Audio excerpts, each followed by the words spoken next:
சரி ஓகே, நீங்க தமிழ்நாடு வந்திருக்கீங்களா? தமிழ்நாட்டுல எங்கெங்கலாம் வந்து? ஒரு வருஷத்துல 3 வாட்டி நல்லா ஊர்வசி தெரியுமா உங்களுக்கு? ஊர்வசி. அந்த மாதிரி நாங்க நல்லா சுத்துவோம். ஊர்வசி மாதிரி நல்லா ஊர் சுத்துவீங்களா? சூப்பர். தமிழ்நாட்டுல உங்களுக்கு பிடிச்ச இடம்னா எந்த இடம்? பிடிச்ச இடம்னா நீங்க எப்ப பிடிக்காத இடம் கேட்க மாட்டீங்க, பிடிச்ச இடமே. சரி, தமிழ்நாட்டுல பிடிக்காத இடத்த சொல்லுங்க. உங்களோட டாய்லெட் பிடிக்காது, உங்களோட ஸ்ட்ரீட் ஃபுட் பிடிக்காது, ஸ்ட்ரீட் ஃபுட்டா பிடிக்காது. சென்னையில தமிழ்நாட்டோட ஸ்ட்ரீட் ஃபுட் பிடிக்காது. ஏன்னா பானிபூரியோட கதை தெரியும்ல, ஆமா, வடை கதை தெரியும்ல, கதை தெரியும்ல. யாரா அந்த பையன்? நான் தான் அந்த பையன். யாரா அந்த பையன்? நான் தான் அந்த பையன்.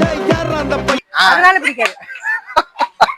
இப்ப நீங்களே இங்க ஸ்ட்ரீட் ஃபுட்ல தானே சாப்பிடுறீங்க, இது மட்டும் பிடிச்சிருக்கா? இது மட்டும் பிடிச்சிருக்கா? இது ஒரு நல்ல கேள்வி. நாங்க வந்து இங்க ஸ்ட்ரீட் ஷாப்பிங் பண்றோம், ஃபுட் சாப்பிடலாம். Very good. ஆக்டர் விஜய் தளபதி வந்து அரசியலுக்கு வந்திருக்காரு. லைக் பண்றீங்களா, அன்லைக் பண்றீங்களா? அவரை லைக் பண்றேன். ஆனா அவரோட திடீர்னு அரசியலுக்கு வந்தது நான் இன்னும் கமெண்ட் பண்ண முடியாது, பிகாஸ் அவரோட இஷ்டம். சோ அத வந்து நீங்க பெருசா அத வந்து பொறுப்பா எடுத்துக்கலாம். ஏன்னா அரசியல்ல வந்து யாருமே எதுவுமே சரியா சாதிக்கல, எம்ஜிஆர் தவிர. சத்துணவு தட்டு முட்டையை தவிர யாருமே எதுவுமே செய்யல. ஓகே, ஆமா. Thank you. உங்க ஃப்ரெண்ட்ஸ்க்கு எல்லாரும் ஒரு ஹாய் சொல்லிருங்க. Hey hi, what do you mean bro? What do you mean bro? Yeah bro. What's up bro? Yeah bro.